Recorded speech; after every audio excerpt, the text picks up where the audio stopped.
Epstein here with the 2-hour lunch crew, getting ready to do a little rifle Basix Savage trigger replacement job. I have les instructions. And let's see, first thing we're going to do is we're going to remove the old trigger by pulling out this pin right here. And we got to pull this clip off of this pin. It has a little groove in the shaft, and that pin keeps it in place. So what we're going to do is, this thing is not cocked or anything. What I'm going to do is I'm going to get my little screwdriver in here, and I'm going to try and pull this pin. Oops. Just got to get it into that little groove. You see that? There it comes. And there we go. Just want to make sure that you get that thing safely. All I am going to do is push this pin out on the trigger itself. Okay, I'm going to turn it over just a little bit here. I'm going to pull this pin out while holding it kind of in place, so that when I release it out of here, I don't have any springs or anything going flying. Now I've just got that's your regular Savage trigger right there. Okay. Now here is the little package that came with the new rifle Basix trigger. I'm just going to spill its contents right there. Okay, so all my screws are in. They're essentially flush or just below. I want to look at it edgewise and see that there's nothing sticking up on those edges. You know, there's no engagement. Alright, that's basically what I would consider to be the neutral position. Okay, so I'm going to back this out. Alright, that gives me some room to let the spring fall into there. You know, be in the position when I'm going to put it up like this. Yeah, that's cool. Okay, so I got my screw in there like that. This thing is ready to go, so I'm going to put it in here like such. Okay, just like that. It compresses that screw a little bit. And what I'm going to do first is I'm going to turn this way. I'm going to push this pin through here. There we go. Okay, let's move forward.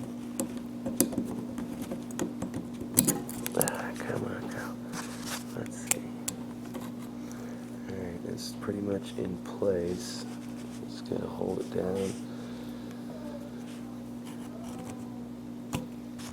Okay, so now I'm gonna get this through here somehow. Come on, baby.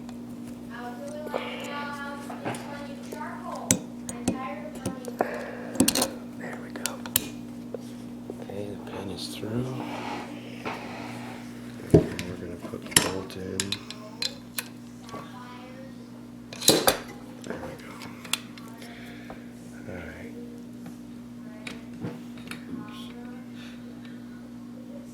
Alright, so we got it in. Okay. It appears to be working. Appears to be functioning correctly. It is engaging. Now we should be able to start to do some adjustments. That's pretty rough for now. Yeah, that's pretty rough, but we're going to fix this up and start to adjust. Okay, pause that. Our pin in, got our clip back on, and now we're just starting to do adjustments here. You can see this is a tricky balance, a tricky balancing act that you have to do between this sear engagement screw right here to raising your sear up off of your lever, and your trigger pull weight and your safety engagement.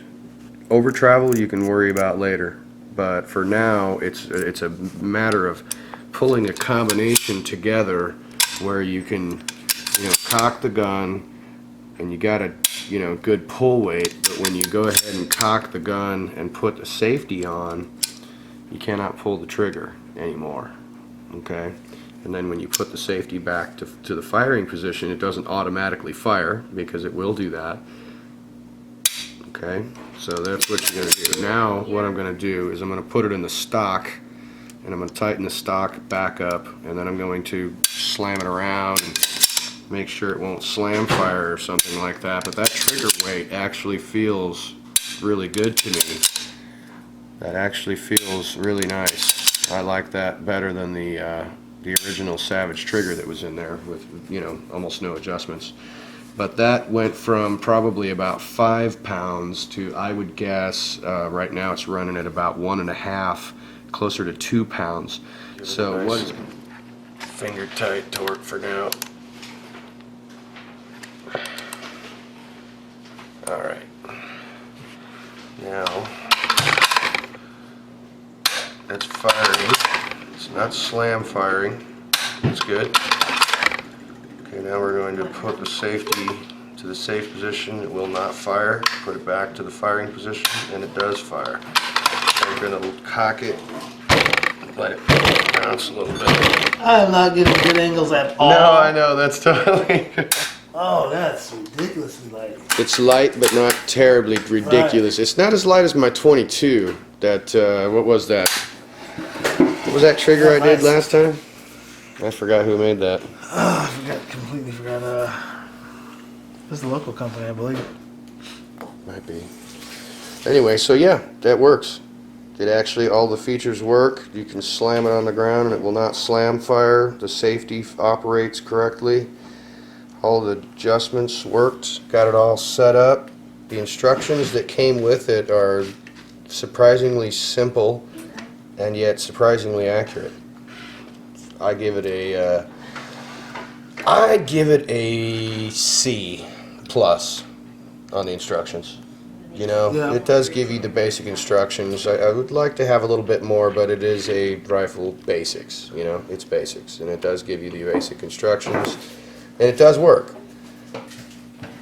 But you know what? If you probably don't have any, experience working with small parts and small adjustments, then you would have no business touching this job anyway. But anyway, so that actually works, and it did lighten that trigger up quite a bit. So now I need to, we're going to need to get one for Leroy's Remington 700, because his has got a little bit of a heavy trigger on it. Next, I need to replace this stock or modify this stock.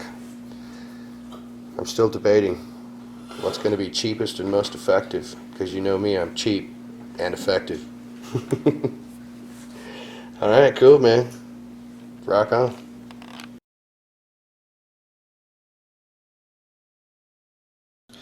Alright, here we go. We got our rotisserie spit through this big old leg of lamb. Seasoned up. It's going to hang out here with its seasoning for a little while. Then it's going to just sit there, and it was hand rubbed with kosher sea salt and fresh cracked pepper and a little bit of this Weber garlic and herb on this leg of lamb. Gonna be good, gonna be good. I'll show you the fire. Okay, here we are getting our little fire pit ready. Put the big logs around to contain the fire and the coals. They burn up slowly. We add all of this mesquite and cedar and plus some charcoal, and this will cook on this open pit, roasting round and round for about a little bit over 2 hours. We'll show you how we get going on that. We got our leg of lamb is roasting slowly. I blackened the outside of a thin crust of herbs and spices that I put on there. It is now roasting slowly.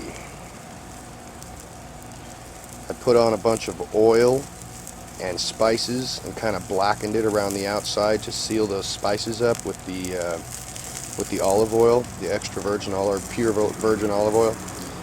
and that'll seal up the outside a little bit, and then we're going to just continue to slow roast for the next probably 2 hours, real close to 2 hours. So we are looking good so far. Alright, so this is after 1 hour and 15 minutes. We have kind of flame blackened the outside a little bit, seal in the juices, and it is just continuing to turn nice and slow. The temperature of the inside of the meat right now is about 130 degrees. It needs to come up to about 160 to 165, and then it'll be ready to rock. But it's looking pretty good for right now. Pretty good. This has been about 2 hours now. We're very close. We got probably 15 to 20 minutes left. The temperature inside the meat in the deepest parts is about 160. We're going to let it go to 165 and 170. Make sure it's, done enough. It's definitely done on the outside, but we're making sure everything's cooked on the inside. So it's looking super fantastic.